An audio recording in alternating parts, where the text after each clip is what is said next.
do do do do do do ba ba ba. All right, we rolling live from the wasteland. This is Freedom Phil, and hey, what we're talking about. Recently, there was a massive sewage spill over in D.C. Apparently, the Potomac's full of turds. Who would have guessed? And a lot of people talk about the problems with the hiring, the firing, the DEI people that were put involved. And I think to myself, I'm like, sometimes the way we build houses. In some places, I can see how it makes sense, but what we're doing is technology that was basically designed for problems from hundreds of years ago, and we're still relying off that same basic framework. Maybe some ways we could do things differently. Because if I can build it in an RV situation, why couldn't we do it in a housing situation? Yeah, Freedom Phil, like, subscribe. Let's get into it. Now you turn up the video speed. Why do I always say that? Because if you're watching this channel, you should be watching it at least at 1.75 when I upload it. Let's get into it. Like, subscribe. I'm sitting there watching the kind of undercurrent news, and they brought up the factor of the DC sewage spill, and there's been some DEI hires and all that nonsense in that situation. And I'm looking at it going, well, that doesn't surprise me. And of course, the same people that would scream and yell, Trump's so horrible the next day are like, Trump, Daddy Trump, please give us money. Like some rebellious teenager pissed off at their parents. Dad, you're such a blah, blah, blah, and then runs out of money, runs back. But, I look at the system, the way things are, and part of the reason my water bill up north is so expensive is because a town built 100 years ago eventually needs its pipes replaced. It's just reality. And, by the way, as much as that water bill annoys the shit out of me, I do understand the reasoning. So, I mean, that is a little bit of consolement. Like, yes, I do own a place there, and therefore I do have to pay for it. If I found a decent property manager, that might change. Or if I found someone, if the market got better, I'd sell the fucking place, just be done with it. But I understand the reasoning. I mean, water filtration, septic treatment, pipes in the ground, shit ain't cheap. But if you really think about the vast majority of the reason that we need the sewage systems we have, it's really because, if we're being honest about it, the way we deal with water and sewage. I mean, it's convenient. It really is. I understand in some places it makes sense, but you had situations for thousands of years where, for instance, people that did terra preta down in South America, where they would basically, compost, biochar, all sorts of different waste of sorts made into fertilizer. And they made God soil down there. You could grow everything with it. Now, that's a bit extreme. That's more like if you're living, off-grid type of situation. But with the advancements I've seen in, incinerator toilets, and I know here, the thing that you'll hear about is some crappy install, and someone say, oh, catch fire. But I look at it and I think to myself, a gallon of propane does how many thousands of flushes? I mean, you really just think about that for a second. And, the main reason that we have to have things the way we do is because we mix the black water with the gray water. And then you even think about different ways to do home cleaning. Like cleaning materials, like, when you're mopping your floor, that aren't so damn toxic. They've got literally like biocompatible soaps. That's not just biodegradable, but it's literally soap that is plant food. We already have the technology. So I sit there and look at it from an off-grid perspective when I see this massive sewage spill in, DC in this case, once again, the Potomac's floating full of turds. And I look at it and I think to myself, well, wait a minute, just give me a second here. The system I would build, for instance, it would use two separate systems. You wouldn't have black water at all. Like if I was building a modern house, I'd probably have incinerator toilets for the whole thing. In fact, I'm weird in the sense that I'm the type of guy that if I lived off grid, I would definitely, I'd probably cut my salt intake a bit and recycle my pee for nitrogen fertilizer. And this is too far for most people, I understand. But then you look at the gray water and you think to yourself, well, your gray water is basically, biocompatible plant food at best. And a lot of it could actually be run through a hydro loop. Like if you took a shower, the shower water, and you use biocompatible soaps as well, So there's nothing bad about that. Then the water goes down and you can use it for your laundry.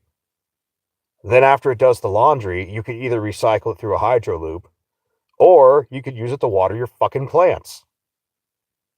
You could have a small orchard, like even here in the wasteland. It's like every drop that gets wasted, like water on the surface of the ground, how much of it really goes into the ground deep versus if you had water and you had like, hugelkultur, underground hugelkultur. For those that don't understand what the term hugelkultur is, basically you take wood material, decomposable material, mostly like partially rotted wood or, wood that's still steady, and you bury it all together with a bunch of biochar, nitrogen enriched fertilizer at first to get it started. And then after, some time of it working its magic, the microorganisms and beneficial fungi basically get incredible. It makes really good soil. But the wood part, that rotten wood has to be the right types because you don't want some things are, anti-plant. But you pick the correct woods. This literally makes a water battery outside. So let me put this in perspective. Your house with no black water, with just gray water going out there, and they call it gray water, but if you're not using anything that's toxic, you're not using bleaches, you're not using, and I get it. To some degree, one might say, what about if you wanted to do something with bleach? Like a central, like, laundromat, you just, like, occasionally go into town and you bust out and use it there.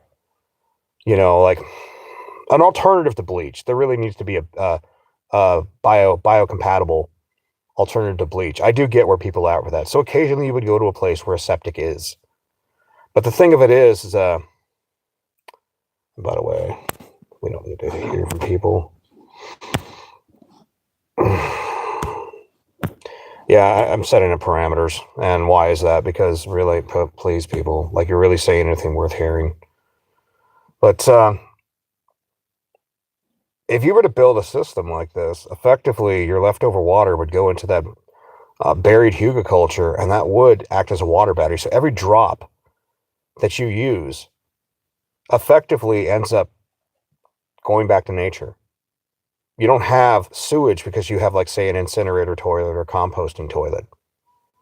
There is no black water. Now, incinerator toilet would be better for modern people because most of you common borns, you're not capable of handling something, where you actually have to have some, real interaction with your own life. Like most people, I got to be honest, this is the reason that most people are the way they are. Is most people are still living in the 1980s dream, and people are like, well, what do you mean by that? Everything's like a turn dial, and now the turn dial is on your phone. And by the way, for people to get mad about me putting up the parameters, it really has more to do with I shouldn't be wasting my time reading any of your comments if you're not subscribers. That's just how I operate. And even if you are a subscriber, your comment better be interesting, or why the hell should anybody read it? Just saying. But like when I look at the situation with the water issue, effectively a house built the way I'm designing it. I mean, I could even do it better for like a self-draining house. You have the pipes done from above. That way you could just turn off the water at one central place. Like the water pushes up and then goes down. And then so it's pressurized, but then when you turn off the water at the meter, you have just two different points where basically you can just drain out the water for draining your house out for winter. And it's just like, this isn't complicated. Water goes all the way up, and everything feeds down from there. Not complicated, right? But the way we build things is just a matter of convenience, which then, if any of you have owned a house up in the north, yeah, you're going to have to bust out your compressor once a year if you decide to leave, and you blow out all the pipes. And then you get the RV antifreeze. And of course, even with the system I've just described, you would still, and there's another question there. With RV antifreeze, is that biocompatible? Is that biodegradable? Yeah, that's another question, because RV antifreeze is the pink stuff. It's animal safe and all this other crap. It's you pour it down your sink and your toilet for the P-traps, so the water in there doesn't freeze and cause breakage. But you think about that, and how much easier it would be if you built a design that didn't require the grid. Like if you didn't have to constantly fix the grid, and you just were using the water, reusing. By the way, that's also a cultural thing. A lot of people that use showers, they just stand in the showers. They just stand there for an extra long time. They piss away God knows how much water, you know? And, I get it. Do whatever you want. You want to take a long shower. It's your life, your money, your time. It's really everybody's money, to be honest. I mean, and what I mean by that is that one of the things where I own a house is that my water bill is expensive, not because of use of water, but because the minimum fees are high. So effectively, like 1,000 gallons, and I want to put this in perspective, 1,000 gallons is more water, is about a year and a half of water here in the wasteland. But I'm kind of an extremist. But 1,000 gallons is $1.40 up north.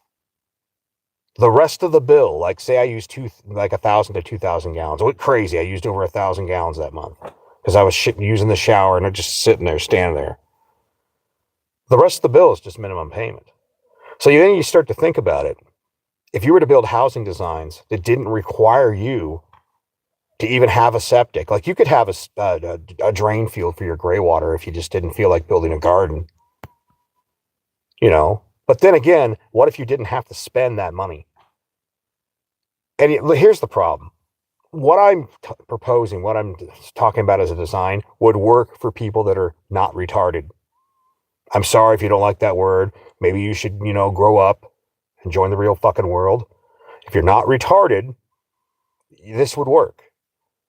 But it's like I've dealt with family members and I'm like, okay, yeah, hey, this compost pile over here. And they still just throw shit in the garbage.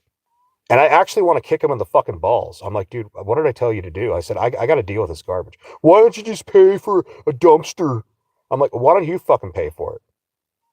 Why don't you go do this or that? It's like, why don't you deal with it? I've got a system that works. Like I was saying the other day, I was at Walmart and I went over to the recycle thing because I noticed it over there. And this place recycles. I was happy they recycled just tin cans, they recycle cardboard, tin cans, aluminum cans, all sorts of different steel cans. But then I go to the other side and they recycle almost all the plastics. Now, whether they recycle that plastic or not my concern. I'm just happy that I can put it in there and it's hopefully maybe they'll gasify it or turn it into other plastic beads or something. I don't fucking know. Hopefully they do something good with it. But what I'm getting at with this, I don't need the grid in the system the way I do things. I produce so little garbage. Like there's a little bit that I'll incinerate, just a tiny bit, like, the ramen packet wrappers, a little bit of light plastic. I produce maybe a peanut butter jar in a month of actual garbage. Now, for those that don't understand, back in the day, I was a rear end loader garbage man. I used to drive a trash truck. I got an intimate understanding of people. And by the way, I'm going to tell you a weird truth. Rich people produce less garbage than poor people. Poor people produce more trash. Isn't that the damnedest thing? You would think it'd be the opposite, but no, it's not. It's just the way people's habits and, consumerism to feel something. Rich people get beyond that a lot sooner because maybe they had their buy stuff phase and then one day they're like, this is empty. A lot of poor people never get behind that. There's always the next purchase because they can't afford the big ones. But, and I should do a deep dive onto that. I look at the design and I'm like, yeah, an incinerator toilet, so there's no black water, and then a gray water recycling system, and you just use biocompatible soaps. And you could send that water out to basically water a garden. Or you could have a deep gray water recycling. You could do either a hydroloop system or a deep gray water well. And, if it's all biocompatible soap, then what's the fucking problem? What's the problem? I've seen hippies where they literally built like this worm bed or something, this like garden box, then is the first filter for the gray water. Then the next filter was another garden box where the water comes out. And then eventually it goes to, a tilapia pond or a koi pond. A lot of times they'll do a koi pond because it just looks cool, And I look at that and I'm like, we already have all that we need to fix these fucking problems. So I don't know. The fact that, you see the Washington, D.C. sewer pipe, turds floating down the Potomac rupture. And you're like, it's because we're still using a line of thinking that it's standardized, it's convenient. But if I'm being honest about it, yeah, we don't need to do this. But, it is what it is. And, one place that we will probably see more of the incinerator toilet situation is places like lakes where you're too close. You're just too close to the water for that permit. And in that case, that'll start normalizing better technology. We'll see it in off-grid tiny homes. We'll see it in RVs. RV people definitely benefit from this because if you don't have to go dump a tank, that just makes your life that much better. All right. Freedom Phil, like and subscribe. And hey, if you watch this video at regular speed, if you're one of the people watching live, hey, thanks for being here. Appreciate any likes I get. If you want to talk, you got to be a subscriber. And hey, when this uploads, watch it at 1.75. Turn up the video speed. Take it easy.